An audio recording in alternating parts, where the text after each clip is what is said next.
광림, 비비안 세 개사의 부정거래 혐의에 대해서 조사 결과를 설명을 했죠. 그렇죠? 네, 맞습니다.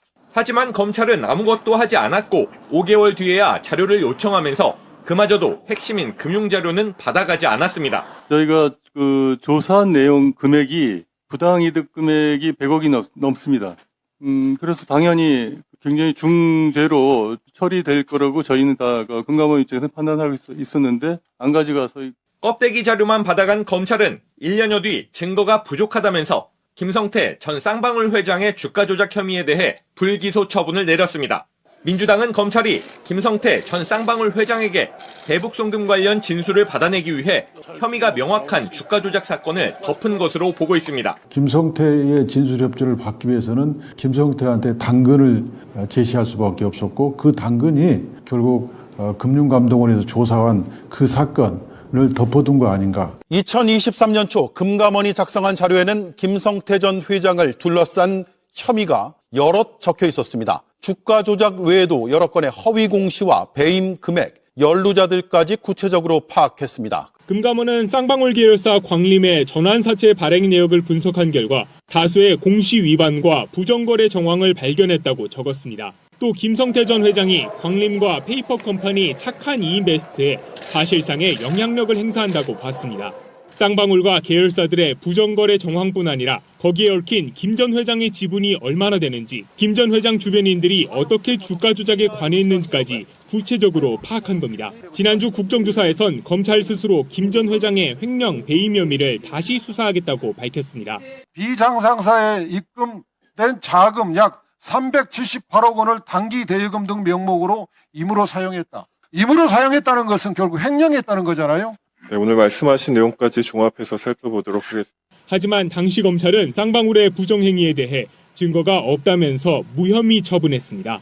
2022년 당시 쌍방울 그룹의 자금 사정을 보면 쌍용차 입찰에 들어갈 5,300억 원대 자금 조달이 가능한지 의문이 든다면서도 주가를 띄우기 위해 허위로 인수전에 들어갔다고 단정하기는 어렵다면서 무혐의 처분했습니다. 쌍방울 그룹이 2020년 마스크 350만 장 계약을 체결했다고 알려 주가를 띄운 뒤 결국 300만 장을 납품하지 못하고 그 사이 주식만 팔아넘긴 것도, 2021년 이스타항공 인수 의향서를 냈다며 주가를 2배 가까이 끌어올린 뒤 200억 원대 주식만 팔아치우고 결국 탈락한 것도 전부 증거 불충분 무혐의 처분을 내렸습니다. 이찬진 금감원장은 처음 보는 일이라고 했습니다. 이런 예가 단 한 번도 없었다고 저희 보고받았습니다. 이 의혹을 더 들여다보겠습니다. 쌍방울의 대북 송금 사건은 2022년 수사가 시작돼 2023년 초 김성태 회장이 국내로 압송되면서 본격화된 것으로 보입니다. 그리고 비슷한 시점인 2023년 초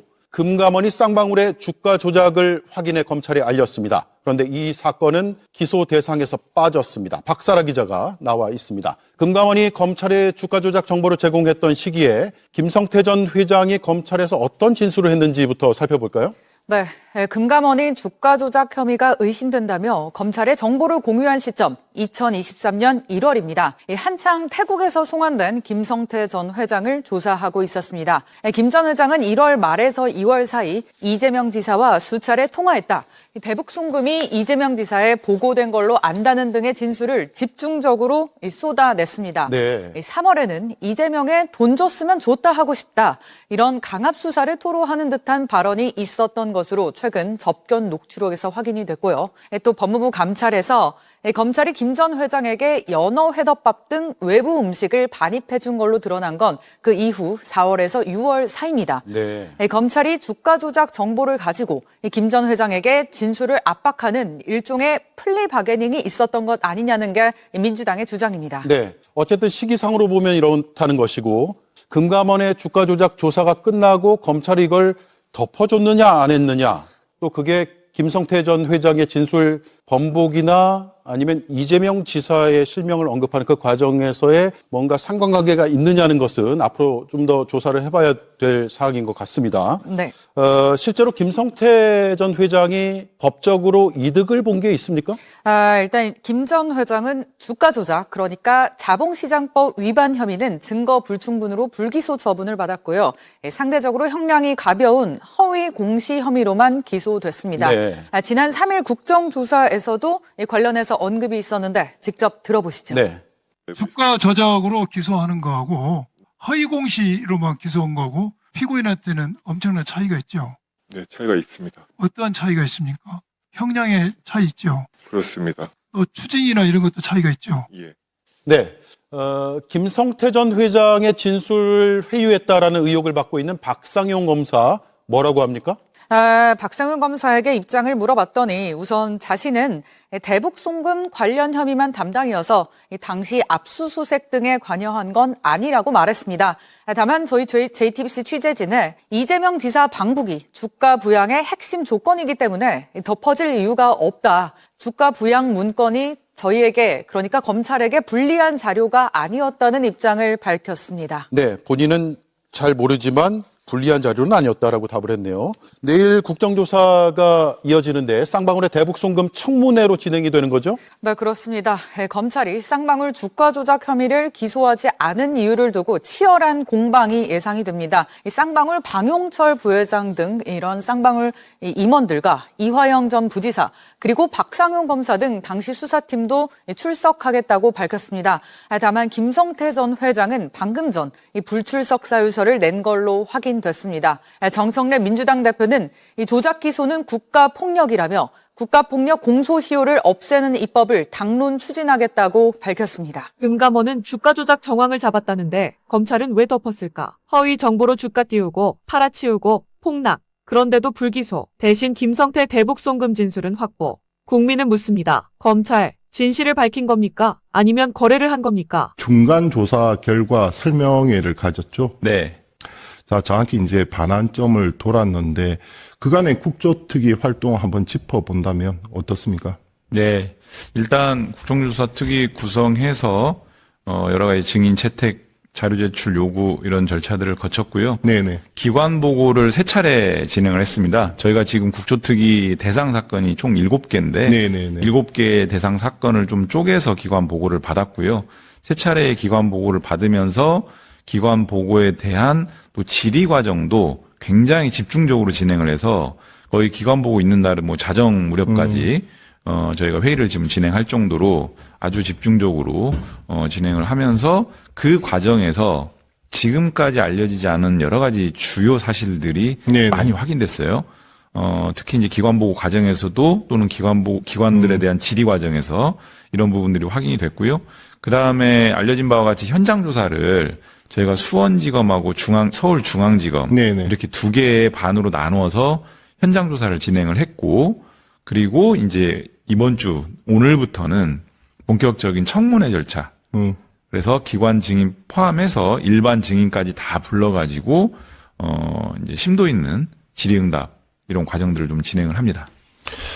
특히 국조특위를 전후해서 박상용 검사의 녹취가 이제 공개되면서 네. 일부 국민은 뭐 충격, 아니면 일부는 뭐 예상했다는 듯이 역시 검찰이 이랬구나 이런 민낯이 드러났는데 그 녹취 잠시 듣고 이야기 이어나가겠습니다. 이재명 씨가 완전히 주범이 되고 이 사람이 종범이 되는 식의 자백이 있어야 저희가 그거를 할 수가 있고, 그 다음에 공익 제보자니 이런 것들도 저희가 다 해볼 수가 있고, 지금 추가 수사들은 제가 다 못하게 하고 있습니다. 일단 추가 수사단은 이화영 씨 말하고 나서 원래 그 다음날 씨 영장 청구를 했는데 그것도 제가 못하게 했고요. 결국에는 재판이 절대 신진우 재판장이 선고할 수가 없는 사이즈가 되거든요. 그렇게 되면 좀 지나면 이부지사는 아마 나갈 겁니다. 이제는 그냥 뭐 완전 검찰 편에서 이재명 재판의 참고인이 돼버리는 상황일 거고, 그렇게 되면 그래도 만족할 수 있는 결과가 그게 제일 아니시겠습니까? 자, 쌍방울 대북 송금 의혹 사건을 맡은 박상용 검사와 이화영 전 경기부지사의 변호인인 서민석 변호사 간의 통화 내용인데 네. 이 내용들 다 들어보셨죠? 네. 어떻게 보셨습니까? 저도 이제 법률가 출신인데 네네네. 제가 법률가 법조 이제 변호사 활동하면서 형사사건도 꽤 한 편인데 검사하고 저렇게 다이렉트로 통화한 적은 딱 한 번 있고요. 네네. 딱 한 번 와중에도 제가 어필하려고 전화했지. 그러니까 이 사건 진행과 관련해서 박상용 검사가 먼저 전화하기도 하고요. 네네네. 그 특히 저렇게 와달라고 부탁도 하고 이렇게 하죠. 거의 매달리는 상황이고요. 네. 그 다음에 이제 형량과 관련해서 또는 뭐 보석과 관련해 신변, 그러니까 피의자의 신변과 관련해서 저렇게 노골적인 방식으로 그리고 우리가 이 사건을 뭐 주범, 종범 얘기하면서 이건 수사 기밀이거든요. 이런 방식으로 진행하는 것은 저는 단순한 일탈 행위를 넘어서서 위법적인 행태라고 봅니다. 그런데 이게 유독 이런 지금 국정조사 대상 사건에서만 이렇게 유별나게 보여져요. 근데 배경 설명을 조금 하자면 네네네. 이때 시기가 2023년 5월, 6월. 네네. 보시는 바와 같이 6월 19일, 5월 25일. 5월, 6월 이때가 어떤 시기냐면 이미 안부수, 김성태, 방용철, 쌍방울전 회장, 네. 그다음 그 이화영 부지사 외국환 거래법 소위 쌍방울 대북 송금 사건으로 이 사람들이 22년 11월, 23년 2월, 3월에 다 기소가 된 상태입니다. 네네네. 즉 피고인의 신분으로 쌍방울 대북 송금 사건 관련 재판을 받고 있는 중이었어요. 네네. 23년 5월, 6월은. 피고인의 신분으로 형사재판을 받고 있는 당사자들을 어떻게 보면 형사재판을 받고 있을 때 검사하고 이 피고인 및 변호인은 서로 싸우는 그런 구도의 관계거든요. 그럼요. 그런데 일방인 검사가 피고인들을 검찰로 계속 불러요. 이것도 있을 수 없는 일입니다, 사실은. 계속 불러가지고 무슨 일을 하느냐. 저런 방식으로 계속 부르고 통화하고 이러면서 재판을 하는 사건에 대해서 얘기들 계속 합니다. 수사 단계가 아니고 이미 재판으로 넘어간 사건. 기소가 돼서 재판 넘어간 상황에서 피의자를 계속 불러서 이렇게 얘기를 한다. 이건 상당히 이례적이다. 사실은 있을 수 없는 일이에요. 그러니까 있을 수 없는 일들이 유독 이 사건에서는 왜 이렇게 벌어질까? 결국 저때 23년도에 5월, 6월에 검찰의 포커싱을 맞춘 지점은 이재명이었습니다. 저 사람들은 이미 다 기소가 된 상태였거든요. 그렇죠. 속된 말로 검찰 표현상 꼬리를 시킨 상태예요. 남은 게 이재명이었거든요. 이재명 당시 대표에 대해서만 아직 기소가 안 된 상태였고 그 연결고리를 아직 확보를 못했던 상황에서 확실한 연결고리를 만들기 위한 작업이 한 축으로 이루어지고요. 또 한 축으로는 이화영에 대해서 확실하게 유죄 판결을 받기 위해서 아까 말씀드린 안부수, 김성태, 방용철에 대한 이화영에 대한 압박 작업을 검찰로 다 모아놓고 소위 진술 세미나라고 얘기하지 않습니까? 네. 이런 일들이 막 자행돼요. 정말 저는 대한민국 법률가들 중에 저런 경험을 한 법률가가 있을지 설문조사를 해보고 싶을 정도입니다. 서민석 변호사는 이 중요한 증거를 왜 이제서야 공개했다고 합니까? 제가 지난번에도 방송에서 이제 말씀드렸는데 이때까지 서 변호사께서 이 녹음 파일의 존재에 대해서 인지를 못하고 또 자기가 이런 일들이 있을 때마다 확인을 해봤대요. 네네. 근데 그걸 못 찾았다라는 거예요. 이 핸드폰에 이런 어떤 여러 가지 시스템이라든지 네네. 저장 공간이라든지 이런 부분들에 대해서 조금 본인 표현으로는 연배가 있으시고 어둡다. 예, 네네. 그러다 보니까 그래서 이번에 국정조사를 준비하면서 우리 정영기 의원이 소통을 하는 과정 중에 좀 조언을 했나 봐요. 이런 것도 찾아보고 이런 것도 찾아보시라. 거기서 확인된 거예요. 그래가지고 정말 끔찍할 정도의 이런 위법 부당한 그 검찰의 수사의 행태가 특히 이게 만약에 육성으로 안 등장을 했다면 박상용 검사는 계속 부인했을 거죠. 부인, 변명 지금 드러나도 이러고 있지 않습니까? 그러니까 드러나도 이렇게 하는데 국민들은 이미 다 이 상황이 어떤 상황이고 이게 어떤 정도의 문제점과 심각성이 있는지를 국민들은 다 이미 알고 계시는데도 혼자만 저러고 있는 거예요. 추가로 공개될 녹취는 있습니까? 지금 현재 상태로는 어느 정도는 다 이제 공개된 것 같고요. 일부 남아 있는지는 좀 확인을 해봐야 될 것 같고 전체적으로는 소위 서울 고검의 인권침해 점검 TF가 구성이 돼서 거기서 지금 이런 부분들에 대한 여러 가지 감찰 및 조사를 하고 있지 않습니까? 거기에는 다 제출을 지난번에 했고요. 저 녹취를 그때 국정조사 특위에서 틀지 않았습니까? 전체본을 다 재생을 하기도 했습니다. 자, 틀었는데 이를 들은 지켜본 검찰 입장은 무엇이었습니까? 검찰 국내임은 항상 똑같습니다. 짜깁기. 그래서 오히려 진실을 왜곡한다. 그래서 아니, 저희가 저 부분조차 인정하지 않는 겁니까? 그래서 저희가 사실은 그 얘기에 뭐 굳이 우리가 응할 이유는 없지만 국정조사장에서 그 해당 통화 내용의 풀본을 다 재생을 해버렸거든요. 네네네. 아까운 질의 시간 포기하면서 다 재생을 했는데도 여전히 부분적이다. 이것만 가지고 어떻게 하냐. 이런 얘기를 하면서. 그게 무슨 말이죠? 저는 도저히 이해가 안 되는데 납득이 되지 않습니다. 그러니까 예를 들면 지금 이재명을 주범, 이하영을 종범, 예. 그리고 일종의 형량 거래, 네. 그리고 사이즈가 커서 함부로 재판을 못 때릴 거다. 예. 그리고 원하는 결과 나올 수 있다. 지금 이 말들이 핵심이고 그대로 들어가 있는데 예. 무엇을 부인하고 어떻게 항변을 한다는 겁니까? 일단 첫 번째는 아까 말씀드린 바와 같이 부분 짜깁기이기 때문에 이 짜깁기된 통화 녹음 파일만 가지고는 진상 실체를 우리가 인정하기 어렵다라는 거고요. 두 번째는 그 내용들은 통상적으로 사건의 진행이라든지 형량이라든지 흐름이라든지에 대한 일반적 설명을 물어보니까 한 것이다라고 얘기하는데 전혀 일반적이지 않지 않습니까? 저게 어떻게 일반적입니까? 그러니까 자기 혼자 그 있죠. 꽁인가요? 눈 속에다가 이제 머리를 쳐박으면 네네네네.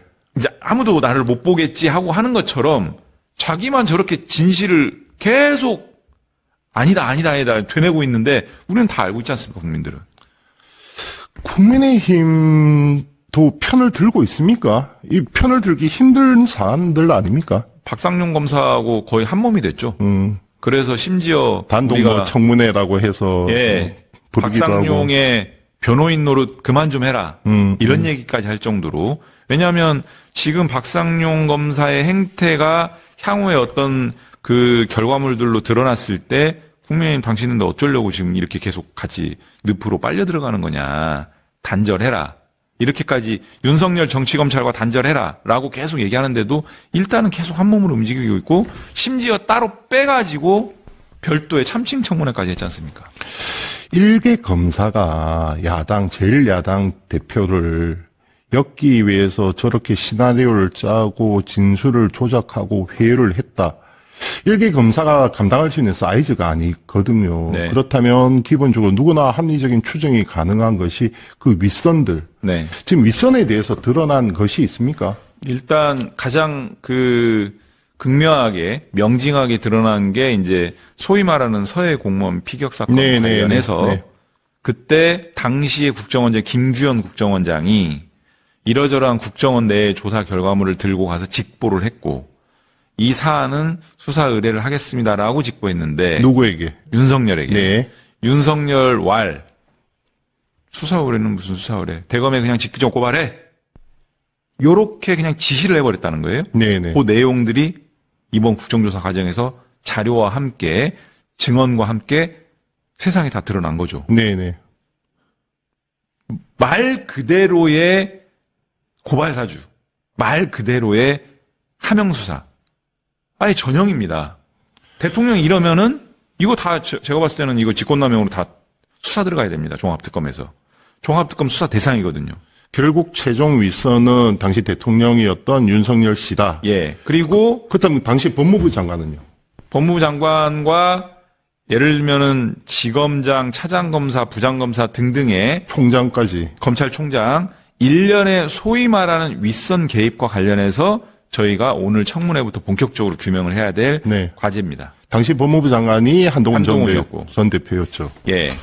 사실은 아시는 것처럼 이런 주요 사건은 당연히 검찰총장 및 법무부 장관까지 다 보고되고 그 보고된 내용에 대한 일정한 지시들이 이러저러한 공식적, 비공식적 경로로 있을 거라고 저희는 추정을 하는데 이런 부분들에 대한 부분들을 집중적인 그 질의와 자료들을 토대로 이런 부분들을 더 구체적으로 확인할 예정입니다.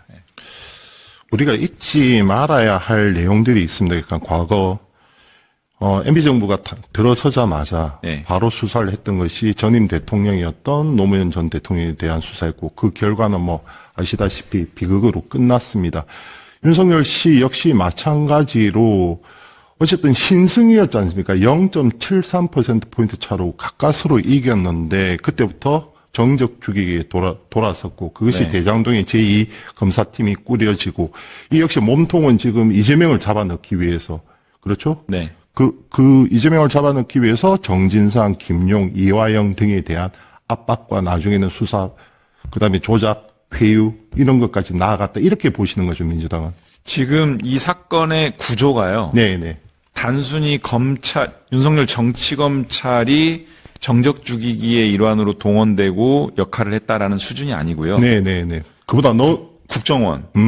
국정원에 검찰을 22명이나 파견을 시킵니다. 역대 최대입니다. 그래서 저희가 국정원이 검찰청 지청리로 전락된 거 아니냐라고 얘기할 정도로 역대 어느 정부도 그렇게 많은 검사들을 국정원에 파견하지 않아요. 국정원 장악해서 국정원에서 여러 가지 자료들을 생산합니다. 예를 들면 서해 공무원 피격 사건이든 뭐 지금 얘기되고 있는 쌍방울 대북송금도 국정원이 이제 동원이 됐지 않습니까? 근데 국정원이 자체적으로 하는 게 아니고 검사들을 파견시켜가지고 소위 윤석열 사단들을 파견시켜가지고 거기서 자료들을 막 생산해요. 네네. 그것이 검찰로 갑니다. 또 한 축은 감사원 동원이 되고요. 그리고 검찰. 그러면 이런 핵심 사정기관들을 동원할 수 있는 건 누굴까요? 결국은 대통령실이 컨트롤 타워로서 역할을 한 거 아니냐라는 거고 실제로 그 일단들이 막 드러나고 있죠. 네. 공직기강 비서관인 이시원도 지금 등장했고 제가 아까 말씀드린 윤석열이 그냥 직접 고발하고 지시한 상황도 드러났고 대통령실을 컨트롤 타워로 한 권력 핵심 기관들이 이재명 그 당시 대표라고 하는 정적을 죽이기 위해서 총동원된 사건이다라고 저희는 이 사건의 구조를 이렇게 보고요. 이런 것들에 대한 좀 더 세부적인 드러나지 않은 일당까지도 우리가 이번에 다 드러내겠다라고 하는 부분이 사건의 그 실체는 이렇습니다. 저희가 보기에는. 자, 국조특위 어쨌든 출발은 좋습니다. 검찰의 민낯이 하나하나 드러나고 있고. 자, 남은 일정들 일단 청문회로 가는 겁니까? 네, 일단 오늘은 쌍방울 대북송금 사건 관련한 청문회가 하루 종일 진행될 예정이고 아마 오늘도 자정까지 진행되지 않을까 싶고요. 그 다음에 내일 모레 목요일 날 그 대장동 사건, 미래 김용 사건 이 세 가지 사건을 또 진행을 하고요. 그렇죠. 그 다음에 이제 마지막 다음 주 화요일 날 그 사건 또 3개를 서해 공무원 피격, 통계 조작 진행을 하고요.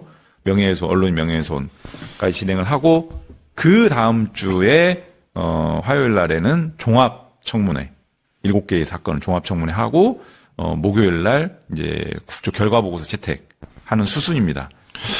국정조사이긴 하지만 강제 수사권이 없습니다. 때문에 이 단순한 의혹 제기가 아니라 명명백백하게 진상을 규명하고 그다음에 그 책임자에 대해서는 엄벌에 처해서 다시는 이런 일이 없도록 해야 될 것 같은데 그렇다면 결국 특검이 필요하지 않냐 이렇게 목소리들이 나옵니다. 특검으로 가는 거죠. 지금 현재 2차 종합특검에서 종합특검 수사 대상 중에 하나가 뭐냐면은 윤석열과 김건희가 관련 사건에 대한 보고를 받고 지시하는 등의 관여를 한 사항이 있으면 그거는 2차 종합특검의 수사 대상이다 이렇게 규정이 되어 있습니다. 그 근거를 바탕으로 해서 2차 종합특검이 지금 관련 사건들에 대한 자료들을 서울 고검으로부터 이첩을 받았고요. 네네네. 실제로 희대 국정농단 사건으로 지금 규정까지 했지 않습니까? 네네. 그러니까 일단은 그렇게 진행이 될 수 있을 것 같고요. 본격적인 어떤 이 지금 상황에 대해서는 별도의 저는 특검이 필요하다. 왜냐하면은 2차 종합특검의 수사 대상으로 다 규결이 안 되는 부분이 있을 수 있어요. 왜냐하면 윤석열과 김건희를 중심으로 2차 종합특검 그렇죠. 수사 대상이 규정돼 있기 때문에 아무리 관련 사건으로 이렇게 포섭을 해서 수사하려고 해도 다 포섭이 안 되는 부분이 있을 수 있어서 그리고 지금까지 기관보고 기간질의 현장조사 등등으로 확인된 내용만 보면 단순한 일탈행위가 아니라 범죄 혐의들이 저희는 확인됐다라고 보고 있기 때문에 이런 부분들을 이대로 묻어두고 가면 다음에 또 이런 정치검찰들을 그럼요. 막을 수 없다. 반드시 일소해야 된다, 이 부분들을. 재발 방지를 위해서라도 그런 생각을 가지고 있습니다. 현재 검찰은 좀 고개를 숙입니까? 지금 그 국정조사장에 나오는 그 검사들을 딱 두 개로 딱 쪼개집니다. 네. 하나는 서울고검의 정용환 차장검사, 지금 고검장 직무대리인데, 서울고검의 인권침해 점검 TF가 지금 일단의 이런 감찰 조사를 통해서 진실들을 밝혀내고 있거든요. 네네. 굉장히 고군분투하고 있어요. 실제로 그 TF는 사실상 한 명이 지금 서울고검 감찰부장 혼자 거의 하면서, 아까 말씀드린 정용환 그 차장검사가, 고검장 직무대리가 이제 그걸 그 총괄하면서 이렇게 진행하는 와중이어가지고, 인적 그런 부분들도 굉장히 좀 한계가 많이 있고요. 네네네. 또 아무래도 동료 검사들의 이런 부분들을 하다 제19 보면 감사기. 이곳저곳에서 뭐 이렇게 압박 내지는 네네. 뭐 여러 가지 얘기들이 들어올 거 아닙니까? 눈초리도 싸늘해지죠. 싸늘해지고 네. 그런 부분들을 감당하면서 지금 이 결과물들을 이제 만들어 가고 있는 상황이어서 상당히 좀 어려움이 있는데 국정조사장에 나와서는 질의에 대해서 있는 그대로 다 정확하게 좀 진술을 하고 있어서 그런 부분들은 다행이다라는 생각이 들고요. 그런 검사들이 있고 또 한편으로는 실제 이 7대 사건에 직접 관여했던 수사공판 검사들은 초지일관 정말 하나도 인정하지 않습니다. 자신들의 제가 말씀드린 것처럼 국정조사장에서 스스로들은 그렇게 강변을 하고 합리화시키지만 그 상황을 보고 있는 국민들께서는 이미 다 판단은 끝났다, 저는 그렇게 봅니다. 그럼요. 그 소수가 전체 검찰을 욕보이고 있는 것이고 환부는 어떻게든 도려내야 하지 않겠습니까? 네.